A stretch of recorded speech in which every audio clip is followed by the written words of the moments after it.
Hello student, आज हम 10th class राजनीतिक दल के तीसरे वीडियो में हैं। अभी तक बच्चों पिछले वीडियो में हमने राजनीतिक दल के कार्य, राजनीतिक दल की आवश्यकताएं और कुछ राष्ट्रीय और क्षेत्रीय पार्टियों के बारे में पढ़ा। आज हम राजनीतिक दलों के लिए चुनौती पढ़ेंगे। हम देखते हैं बच्चों की लोकतंत्र के कामकाज के लिए राजनीतिक पार्टी होनी बहुत जरूरी है, क्योंकि बिना राजनीतिक पार्टियों के कोई भी लोकतंत्र सार्थक लोकतंत्र नहीं बन सकता। परंतु लोकतंत्र में राजनीतिक दल भी चुनौतियों का सामना करते हैं, जिन चुनौतियों के बारे में हम पढ़ेंगे। तो सबसे पहली चुनौती जो है राजनीतिक दल को, सबसे पहली चुनौती जिसका सामना राजनीतिक दल को करना पड़ता है, वह है पार्टी के भीतर आंतरिक लोकतंत्र का ना होना। आज के समय में पार्टी में जो निर्णय लेने की क्षमता होती है, जो ताकत होती है, वे केवल कुछ नेताओं के हाथों में होती है। पार्टी में नियमित रूप से चुनाव नहीं होते, कोई बैठकें नहीं होती। जो भी निर्णय लेने होते, कुछ एक नेता बैठक करते हैं और निर्णय ले लेते हैं। उसमें राजनीतिक दल के पूरे सदस्यों की भागीदारी नहीं होती। ये बहुत बड़ी समस्या है कि लोकतंत्र के लिए राजनीतिक दलों का होना बहुत जरूरी है, पर राजनीतिक दलों के ही अंदर लोकतंत्र नहीं है। दूसरी चुनौती जो कि पहली चुनौती से ही जुड़ी हुई है, वंशवाद की चुनौती। बेटा, हम पहले देखते थे जब राजाओं का समय था कि राजा का बेटा राजा बनेगा, फिर उसका बेटा राजा बनेगा। ये परंपरा चली आ रही थी, कोई उनमें योग्यता नहीं देखता था। वंशवाद की परंपरा चलती थी उस समय। वही परंपरा राजनीतिक दलों के भी अंदर भी चलती है। हम देखते हैं कई सारी पार्टियों में हमेशा एक ही परिवार के लोग मुख्य पदों पर बने रहते हैं। इससे अनुभवहीनता बढ़ती है और बिना ताकत वाले लोग मुख्य पदों पर पहुंच जाते हैं। और ये प्रवृत्ति आज के समय में सभी लोकतांत्रिक देशों में देखने को मिलती है। तीसरी चुनौती, दलों में प्रत्येक राजनीतिक दल के अंदर पैसा और आपराधिक तत्व वाली लोगों की घुसपैठ बढ़ती जा रही है। हम देखते हैं जिन लोगों के पास पैसा है वो लोग अपना वर्चस्व, अपना प्रभाव उस पार्टी में बनाए रखते हैं। और कई बार जो अपराधी प्रवृत्ति के लोग होते हैं, जिनमें कई सारे केस चल रहे हैं जिनके ऊपर, उन्हें भी राजनीतिक दल आसानी से टिकट दे देता है, क्योंकि वह व्यक्ति अपने पैसे और बाहुबल के आधार पर राजनीतिक पार्टी की मदद करता है। तो ये भी एक बहुत बड़ी समस्या बनी हुई है आज के समय में। आपराधिक प्रवृत्ति के लोगों पर रोक लगाई जानी चाहिए, कठोर नियम बनाने चाहिए कि ये लोग पार्टी में या ये लोग राजनीति में ना आए।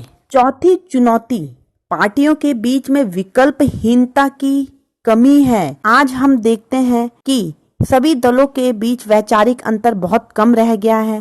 सभी दलों की एक जैसी नीति, एक जैसे कार्यक्रम होते हैं। हमारे पास भी विकल्प नहीं है। अगर हम इनमें से किसी भी व्यक्ति को नहीं चुनना चाहते उम्मीदवार के रूप में, तो हमारे पास कोई अच्छा विकल्प मौजूद नहीं है। तो ये भी एक बहुत बड़ी समस्या बनी हुई है, क्योंकि पार्टियों में कुछ एक नेताओं के चेहरे ही होते हैं जो हमेशा दल में आते जाते रहते हैं और मुख्य पदों पर बने हुए हैं। तो विकल्पहीनता भी आज के समय में बहुत बड़ी समस्या है। आपने लोगों को बोलते हुए सुना होगा कि सब पार्टियां एक जैसी, किसको वोट दें या ना दे के भी क्या करें, सभी एक जैसी हैं, इसी को जिता देते हैं।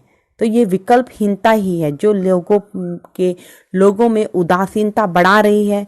इसीलिए मतदान के दिन हम देखते हैं अभी भी पढ़े लिखे लोग होने के बावजूद भी वोट देने में उतनी सक्रियता नहीं दिखाते। तो इन सब चुनौतियों का सामना करने के लिए जरूरी है कि राजनीतिक दलों में सुधार हो। तो आइए अपने देश में हम राजनीतिक दलों और इसके नेताओं को सुधारने के लिए जो प्रयास किए जा रहे हैं या जो सुझाव दिए जा रहे हैं उन पर गौर करते हैं। सबसे पहले हम दल बदल कानून पढ़ते हैं, जिसके द्वारा राजनीतिक दलों को सुधारने का प्रयास किया जा रहा है। हम देखते हैं कि इस दल बदल प्रक्रिया में प्रतिनिधि पैसे के लोभ में या मंत्री पद के लोभ में एक दल से दूसरे दल में आसानी से जाता था। तो एक कानून बनाया गया वर्ष 1985 में। 52वें संविधान संशोधन के माध्यम से देश में दल बदल विरोधी कानून पारित किया गया। साथ ही संविधान की 10वीं अनुसूची, जिसमें दल विरोधी कानून शामिल है, को संशोधन के माध्यम से संविधान में जोड़ा गया। विधायकों और सांसदों को दल बदल करने से रोकने के लिए संविधान में ये संशोधन किया गया। बच्चों, निर्वाचित प्रतिनिधियों के मंत्री पद या पैसे के लोभ में हम देख रहे थे दल बदल करने में बहुत तेजी आ गई थी। तो नए कानून के अनुसार अपना दल बदलने वाले सांसद या विधायक को अपनी सीट भी गंवानी होगी। अगर वह दल बदलता है तो उसे अपने पद को भी छोड़ना पड़ेगा। तो इस कानून को लागू किया गया है, परंतु इसका और सख्ती से पालन किया जाना चाहिए। दूसरा, उच्चतम न्यायालय ने पैसे और अपराधियों का प्रभाव कम करने के लिए एक आदेश जारी किया है। इस आदेश के द्वारा चुनाव लड़ने वाले हर उम्मीदवार को अपनी संपत्ति का और अपने खिलाफ चल रहे आपराधिक मामलों का ब्यौरा एक शपथ पत्र के माध्यम से देना अनिवार्य होगा। शपथ पत्र यानी कि एफिडेविट बेटा, जो कि किसी अधिकारी को सौंपा गया एक दस्तावेज है। इसमें कोई व्यक्ति अपने बारे में निजी सूचनाएं देता है, पर यह सूचना सही है या नहीं है इसके लिए कोई जांच करने की कोई व्यवस्था नहीं है। तो इसको भी हमें बहुत सख्त करना चाहिए, इस कानून को भी। और चुनाव आयोग को एक आदेश के जरिए सभी दलों के लिए सांगठनिक चुनाव करना और आयकर रिटर्न भरना जरूरी बना देना चाहिए कि एक समय पर पार्टी के अंदर चुनाव होने चाहिए। चुनावी खर्च का ब्यौरा दे पार्टी। राजनीतिक दलों के आंतरिक कामकाज को व्यवस्थित करने के लिए कानून बनाए जाने चाहिए। सभी दलों को अपने सदस्यों की सूची रखनी चाहिए और उसका सावधानी से पालन करना चाहिए। जो भी निर्णय लेते हैं उसमें सभी सदस्यों की भागीदारी होनी चाहिए, ये नहीं कि केवल कुछ ही नेता निर्णय ले ले। राजनीतिक दल को महिलाओं को भी एक अनुपात में टिकट जरूर देना चाहिए। हम देखते हैं बच्चों की देश भर में कुल 543 सांसद चुनकर लोकसभा में जाते हैं और इनमें से 2 सांसद मनोनीत किए जाते हैं, यानी कि कुल 545। लेकिन अगर महिलाओं के प्रतिनिधित्व के लिहाजे से देखें तो एक चौंकाने वाले आंकड़े हमारे सामने आते हैं कि महिलाओं को उचित प्रतिनिधित्व नहीं मिलता। महिलाओं के लिए 33% आरक्षण की मांग बहुत समय से की जा रही है, लेकिन अभी तक ये बिल पास नहीं हुआ, किसी ना किसी कारण से अभी तक अटका हुआ है। पहली लोकसभा से आज तक कभी भी महिलाओं को संतोषजनक उपस्थिति नहीं मिली है राजनीतिक दलों में, और राजनीतिक दल उन्हें सीट देने से संकोच करते हैं कि हो सकता है महिला उम्मीदवार है, ये जीत हासिल ना कर पाए। ये भी राजनीतिक दलों में जरूरी कानून बनना चाहिए कि एक निश्चित अनुपात में वे महिलाओं को सीट दें। चुनावी खर्च को सरकार उठाए और सारे चुनावी खर्च का लेखा जोखा होना चाहिए पार्टियों के पास, क्योंकि हम देखते हैं चुनाव में अंधाधुंध खर्च होता है और इससे जो कुछ छोटी पार्टियां हैं जिनके पास चुनावी खर्च नहीं है, वह राजनीति में नहीं आ पाती है। तो चुनाव खर्च की एक निश्चित सीमा होनी चाहिए कि इससे ज्यादा कोई खर्च नहीं करेगा। राजनीतिक दलों पर लोगों द्वारा दबाव बनाया जाना चाहिए।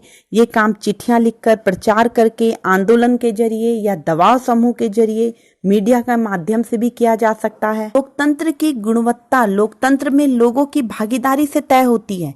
अगर हर एक आदमी ये कहकर अपने को राजनीति से दूर कर दे कि राजनीति बहुत गंदी चीज है, नेता लोग बहुत बेकार होते हैं, तो ऐसे में कोई भी राजनीति को नहीं सुधार सकता। तो हमें राजनीति को सुधारने के लिए खुद ही व्यक्तिगत तौर पर प्रयास करने पड़ेंगे।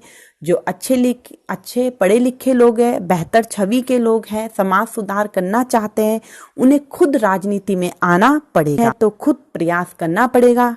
तो कोई भी कानून बने, कोई भी सुधार हो, पर जब हम अंदर से खुद नहीं सुधरना चाहेंगे तो सुधार होना संभव नहीं है। प्रत्येक राजनीतिक दल के प्रत्येक व्यक्ति को अपनी कार्य प्रणाली और अपने को व्यक्तिगत तौर पर सुधारना पड़ेगा, तभी राजनीतिक दल सुधरेंगे। अब बच्चों, इस पाठ को हम यहीं पर खत्म करते हैं। आगे जल्द ही हम दूसरे वीडियो के साथ मिलेंगे। तब तक के लिए गुड बाय।